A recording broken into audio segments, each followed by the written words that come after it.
Hi guys, welcome to Antique Sprinklers. So today we're going to be talking about a Toro sprinkler, and yeah, you're all way too smart for me. This is really a sprinkler that Western Brass made. You can look at the back end of the lever, and there's no question about it.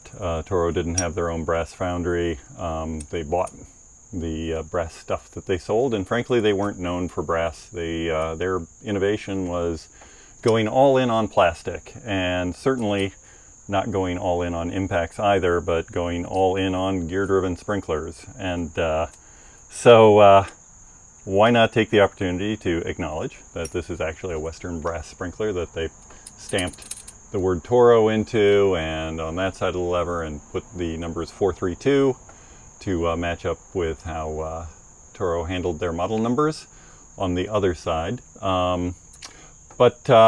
It does give us an opportunity to talk about Toro. I don't have a ton of Toro in my collection. I would like to have some early gear drives, and they did actually make one complete bronze and brass gear drive that they sold in the residential market, which was kind of cool, that I would love to have.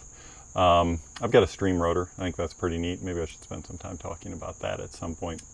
But this is a great sprinkler. It's a 1/2 inch adjustable part circle, has a baffle and a breakup screw, you know, a diffuser on it.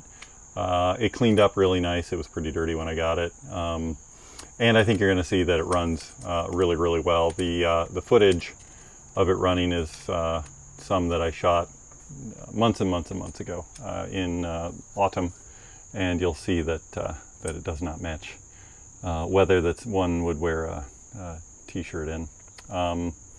But like I mentioned, it gives us a chance to talk about Toro a little bit.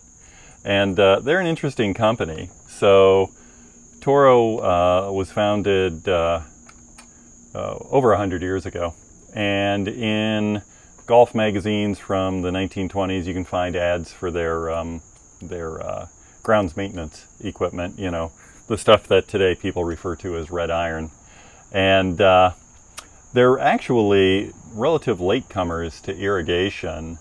They got into the business, well, first maybe I should back up a little bit about sort of the explosive growth of Toro after World War II. They were purchased in 1945 by 4 veterans who were in their late 20s at the time. And pre-war, Toro had revenues of, say, around $1 million a year at best. And by 1962, these guys had grown the company to $22 million in revenue, which is about $250 million in today's money. So a really big concern. And you know, for those of you who don't know, Toro is a great Minnesota company. I come from the upper Midwest myself, so I have to acknowledge that. And around 1962, they were looking to expand their product lines, and they ran into a company in Riverside, California called Moist-O-Matic that had been founded by a guy named Ed Hunter, whose name now graces a full-line irrigation manufacturer from Costa Mesa, California. So anyhow, Ed had really innovated in automatic controls. Moist-O-Matic was known for hydraulic controllers. He'd created a subsurface wave sprinkler that had a barbed fitting on one side of it, so underground polyethylene pipe could be, you know, attached to it. And then, you know, the sprinkler itself was flush, but it almost looked like the wave sprinklers that we all had on our lawns when we were kids, except it was underground. And my brother, I'll do a video about my brother at some point. He passed recently, and he's the guy who got me into irrigation so many years ago when I was a little bit down on my luck. But we're not prepared to do that yet. So in any event, my brother got his hands on one of these doing a service call and put it in, and had his son, you know, use it to run through and play in the yard. And it was just such a great thing. But so Ed was a very innovative guy. He actually created a lot of the injection molding and tooling machines that he needed for his business. And Toro really liked what they saw in his company. So they did a stock swap and bought Moist-O-Matic, and that was in 1962. And so immediately Toro is in, you know, to plastic sprinklers and way ahead of everyone else. And Ed went on to innovate quite a few things with Toro. They developed gear-driven valve and head sprinklers for the golf market.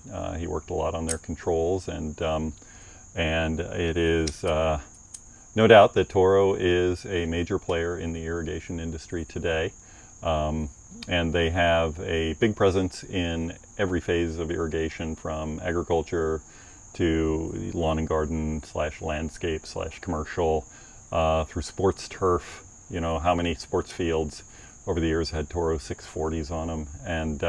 And then of course they are very, very big in golf. And you know, it does not hurt that they can package their red iron with irrigation, especially for new courses. And yeah, I remember Toro sales guys saying, yeah, it's not really the advantage that you think it is. But I can tell you, coming from selling Buckner against it and having nothing else to offer with it, it sure looked like an advantage from where I sat. And a lot of superintendents that went Toro let me know that it was definitely an advantage. So from a relatively late start in the irrigation business, yeah, you got to take your hats off to that company. They really grew into one of the dominant players in the industry very, very rapidly. Ed was able to free himself, shall we say, from Toro around 1980 and created his own company again, Hunter. And most of you who have an interest in sprinklers know that starting with the PGP, or it even had a different number to begin with, but that little 3/4 inch Rescom rotor, you know, they've moved to yet again being another dominant player in the, especially in the residential commercial space. Maybe a little less so in golf. I sold some Hunter golf at one time. Certainly they do well in sports turf. And one of the other cool innovations that Hunter had was a high-speed rotor, an I-42, which was for clay tennis courts or hard-truth surfaces. And I always thought it was neat that they went after that niche and did well there. So that's enough out of me about Toro. I'll probably do a video with my stream rotor in it and talk more about the company. But for now, I think the important thing to do is to watch a few minutes of this guy in operation under a waning near winter sun. So hopefully you can see it in amongst all the leaves and everything. And again, thank you so much for watching the channel. I really appreciate it.